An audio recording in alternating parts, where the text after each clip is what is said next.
Is Ace Attorney propaganda? This is a question I found myself asking and avoiding for quite a few years, and truthfully, it's because I really didn't want to know the answer.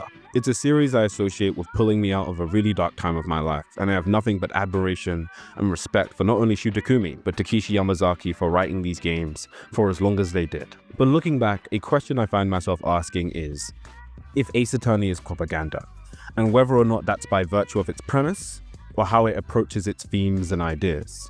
While researching for this video, what I didn't see a lot of was discussion around this topic. That's a big reason why I'm making this video. I've been alluding to making this video for years, and I just haven't made it. And I'm being very transparent when I'm saying that I avoided making it because I loved Ace Attorney so much, right? It was such an integral part of my childhood. But I do think in seeing some of the discussion about this and how dismissive some of it was, I came across a Reddit post. It was one of the only discussions I could really find about it online, right? What's it called? And the Reddit post was very, it was asking a genuine question about it. And all the comments were really dismissive, right? It was just a bunch of like, oh, there's good on both sides. Oh, you're just trying to make it fit an agenda. Oh, this is US defaultism. And there's a few things I feel to that. One, I think it's really interesting that we kind of remove Japan away from these ideas of police propaganda. No, not real. State propaganda. No, can't be real. They don't engage in such thing. That's more the US does that and nobody else, right? I think that perspective is really interesting. For one, that's a really interesting perspective. But ironically, and this was another element of it, a lot of this, there's good on both sides. There's just the bad apples, it's the perpetrator. This is kind of what Ace Attorney says. So befitting of the theme of this video, I think, ironically, a lot of this comment section and a lot of the discussion around whether Ace Attorney is pro-police or anti-police ends up parroting a lot of the rhetoric from Ace Attorney, right? And I think that's interesting to bring up. Now, obviously, there's a lot more to be said there, but I just kind of wanted to add that because I did try to kind of get as many different perspectives as I could for this video while making it. All right. Speaking honestly, Ace Attorney's presentation of the legal system's corruption really doesn't have much in the way of self-reflection. And when it does engage in that self-reflection, it doesn't really amount to much. Gumshoe, despite being a bumbling detective that gets things wrong, is still a character we're supposed to be endeared by. His attachment to the main prosecutor and his constant salary cuts are things we're supposed to feel sorry for. On the other side, we have a bunch of detectives and officials that engage in and profit off the corruption of the legal system. But the existence of these people doesn't invalidate Ace Attorney from this discussion. Most propaganda media positions a good cop in order to ensure that there's a standard to which we should strive for. Take Bad Boys, for instance. There's a clear positioning of the honorable officer and the one that strayed away from the virtuous and noble path. There's a reason Will Smith does everything he does in uniform. Even Emma Skye, one of my favorites in the series, isn't exempt from this positioning. Now, this doesn't mean that humanizing enforcers of the law is inherently propaganda. It's how these people are presented in the eyes of the audience that ultimately facilitate this idea. Another example of this is how Ace Attorney is always enamored with the idea of catching the culprit. It's never enough just to defend your client. You need to catch the guy that did it, and you need to have him roast on the stand like a hot potato. Basically, there's always a point in Ace Attorney games where you randomly start playing as a prosecutor. Ace Attorney doesn't really have to do this, but it's consistently how it chooses to frame it.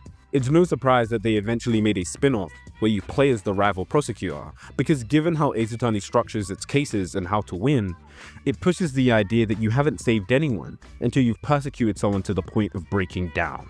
Ace Attorney not only glorifies this breakdown, but creates a thrill and excitement in the eyes of the audience in seeing the witness squirm on the stand. One of the first things Mia says to you when explaining the premise of the series, if your client isn't guilty, then everyone who hits the stand is just a liar. This is a terrible thing to say. It's what feeds this immediate dehumanization of everyone who hits the stand, and the game facilitates this by writing almost every witness as antagonistic liars that Phoenix needs to crack. Make no mistake, despite being a game where you play as a defense attorney, Ace Attorney has a real glorification of persecution. Some moments that come to mind are Phoenix scheming to accuse Oldbag, fully knowing she isn't guilty to buy time, and how he even treats Adrian Andrews. And for that second one, I'm aware of the context, but it still feeds this same issue. It's why Ace Attorney's depiction of the legal system's corruption, to me, always feels a little messy. Because as far as I'm aware, Phoenix is often as bad as the prosecutors depicted within the game, and for the most part, he isn't really reprimanded for these decisions within the story. Ace Attorney conflates the idea of saving people with violently persecuting what the game deems as bad people. Edgeworth is a walking testament to this, because at the end of Investigations 2, he ends it saying, "I'm gonna save people," as a prosecutor, which respectfully doesn't make any sense. You don't save people by sending people to jail. I've made enough videos about my opinions on prison that I don't really feel like I need to repeat a lot of what I said here, but make no mistake, sending people to jail does not save people. It does not stop systemic issues that create a cycle of criminality, and conflating the two is disingenuous at best, and at worst, well, yeah. Writing Adrian Andrews as appreciative to Phoenix despite him abusing her on the stand to crack and break down is stupid. But it's done this way because it needs to frame Phoenix as a hero for catching Matt and Guard. That's another thing. Ace Attorney is really big on framing you as a hero for your persecution. In the credits of all the Ace Attorney games, you know who never shows up? A culprit. And that's because we're supposed to assume they're rotting in jail, like they deserve, you know? We don't think about their rehabilitation, we don't think about the conditions in which they find themselves in. We just celebrate life knowing that they're behind bars and that somehow will end this. Ace Attorney's relationship with criminality is what makes it difficult to argue that it isn't propaganda. It's really fixated on this idea of demonizing certain people in the minds of its player base. And even when it isn't, it relishes in the dehumanization of criminals and normalizes it in the minds of its audience. There are exceptions, but they're just that. I kind of wanted to just kind of add an addendum to this while editing the video, right? Because I'm seeing a lot of the Adrian Andrews footage, and it's giving me a bit more to say, right? Obviously, given the context, the Adrian Andrews scene is really, really uncomfortable, especially when you already have the context, right? But let's even ignore that for a second. Let's say in this hypothetical world, right, that Adrian Andrews is the culprit. Let's say she is, right? Think about the framing there, because I know my fear is, and this is my straw man, I'll admit, my fear is people will look at me saying some of these things, speaking about the dehumanization of the characters and the witnesses that hit the witness stand, right? And go, well, that person did this. Well, that person did that. Well, look at how that person behaved, right? And there isn't like a question about the framing.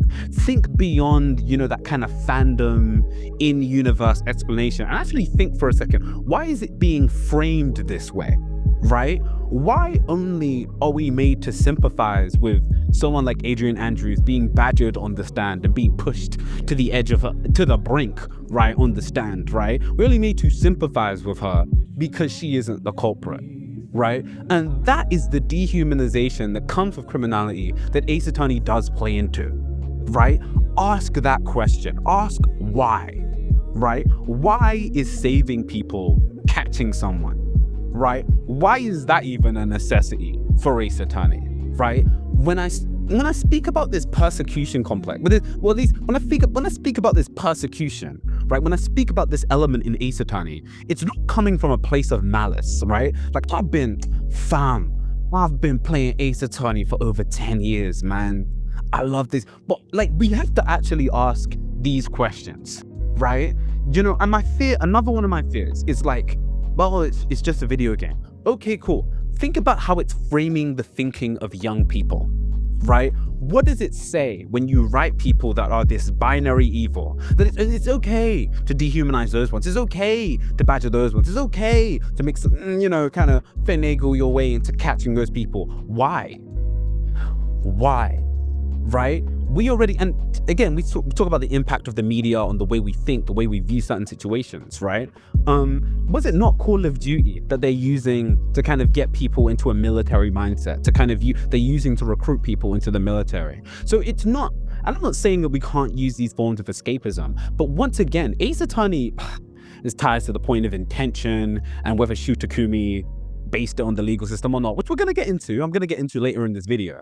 But it is like, Ace Attorney wasn't made in isolation. It wasn't made like outside of a world that a legal system didn't exist. It's clearly drawn inspiration. That is undeniable. That is completely undeniable, right? We can say there's no political this and there's no, it wasn't based on any, it's a parody, and we can get caught up in all the politics of that. But the truth is, right, the concept of the legal system, its concept of justice is very derivative of our culture and the existing, like if a lawyer wasn't real, Ace Attorney wouldn't exist. I think we can all agree with that, right? Like, obviously we can talk about what it originally was, but if a lawyer wasn't real, Ace Attorney wouldn't exist, right? And again, we're not even getting into some of that later stuff. But the thing I want people to ask questions, again, is that framing. What does this framing say, right? What does this communicate about the way we're supposed to perceive certain people? What does this communicate, right? When we say, it's Ace Attorney and it's just some bad apples, right? The law is just about who the participators, right? Who's participating? When Dual Destinies pushes that message, when Investigations 2 pushes that message, what does that communicate, right? When the only game to say, this system's kind of messed up and be systemically critical is the one that's in cahoots with the Japanese Ministry of Justice and the police, we have to ask some questions there, right? There's more to art than intention, and we are allowed to engage with it, right? We are allowed to engage with it in this way and be critical, because that's what makes art better. I'm not speaking from a place of malice. I love this series, but this is part of I think this conversation is important. I think another element of this discussion is how the games actually tackle the legal system. During this period of Apollo Justice to, I want to say, Dual Destinies, Ace Attorney began taking a really self-aware look at itself and asking more questions about what it considers normal. But even Apollo Justice isn't really that progressive. Not only does it have some of those same issues regarding how it frames criminality, but it was worked on in tandem with the Japanese Ministry of Justice. The reason the jury system is in this game isn't because Shu Takumi was randomly inspired to do so. It was a mandate for the game's production. So despite Apollo Justice framing itself as this really progressive, forward-thinking title, it ironically was just pushing itself in service of what was, at the time, going to be the status quo. And if corroborating the story of this 2007 DS title with the Ministry of Justice isn't an example of propaganda, I don't know what is. The Great Ace Attorney's first game ends with a Japanese lawyer threatening to reveal the British Empire's secrets. That is actually pretty radical. The second game ends with the Queen calling up and winning the trial for you. There was even a whole anti-drug campaign that he worked on in collaboration with the police, using the likeness of the Great Ace Attorney's most prominent characters. That is textbook propaganda. Ace Attorney masquerades as a parody and critique of the legal system, and which it very much is trying to do that, otherwise it wouldn't collaborate with the Ministry of Justice and the police. But in reality, it doesn't say anything substantial about it. Let's take Dual Destinies, a game that really reframed the critiques of the legal system to being about public perception. And it ends with this really big speech about how the system is perfectly fine, and so long as defense attorneys and prosecutors trust each other to do their jobs effectively, then the truth will always be found. And respectfully, this is a load of crap, and it isn't even consistent within its own series. But this becomes the new framing. And now with Spirit of Justice, it's not about critiquing our current system, no. We make up a foreign legal system that's even more corrupt, so we can come in and make it more like ours. Justified imperialism, colonialism, we love that. And this is the end game of a series that cannot imagine anything else. Ace Attorney cannot imagine a framework outside the status quo, so it conjures up new ones, like witch trials and systems that paint lawyers as casualties of foreign politics, to avoid it. As a result, Ace Attorney's critiques of the justice system end up feeling more performative than they are progressive. But it doesn't have to be. I still love Ace Attorney. The characters are sweet, the writing is funny, and there's a charm to seeing these stories unfold, especially as someone that's been a fan for over 10 years now. But it almost feels like Ace Attorney has stayed in the same place both narratively and thematically for over 20 years now. And I don't know whether that's due to its affiliation with the Japanese police and justice system, or a lack of imagination in what a better system would look like. I do have some ideas though.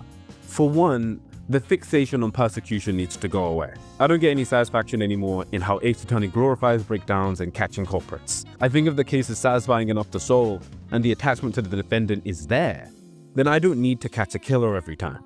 This would even help with more creativity in the types of cases Ace Attorney could do and explore. A robbery, a smuggling, just something to reframe it away from this. And I don't even think that's impossible. Some of the most satisfying things that you prove within the court are things that don't even have anything to do with the murder. They could do it. I also think Ace Attorney is onto something by having your mentor be someone that doesn't fully trust the system, and it muddies the line a lot more. And lastly, even if it doesn't want to do any of this, then I'd at least appreciate some more self-awareness. Like when Phoenix is bluffing, he's basically just lying his way into convicting someone. It's normalized as a joke, but that's actually pretty messed up. Like, you shouldn't do that. It's this dehumanization again. Like, imagine you were on a witness stand, and not only does the defense attorney always assume you're a liar, they start making stuff up to convict you and discredit you, but yeah. We don't think about that because we're supposed to see people on the stand in a very binary way. But there's a lot to say there. I love Ace Attorney. It's my childhood series and it means so much to me. My backlog of Ace Attorney content is borderline embarrassing. At the time of recording this video, I've recorded a 3-hour discussion on the first Ace Attorney game for a book club. My love and passion for it is insurmountable. I couldn't draw from all of these different examples if I hadn't played these games feverishly and fixated on every second of the experience. Make no mistake, I don't like saying Ace Attorney is propaganda. Like, I don't get any joy from that. There's no satisfaction even making this video and saying that. But so long as it glorifies this persecution, it dehumanizes people that hit the stand and sidesteps the corruption of the legal system in the face of collaborating with the government and police, it's really hard not to. But if the only time a lawyer can cry is when it's all over, then maybe it's not too late to push for something better.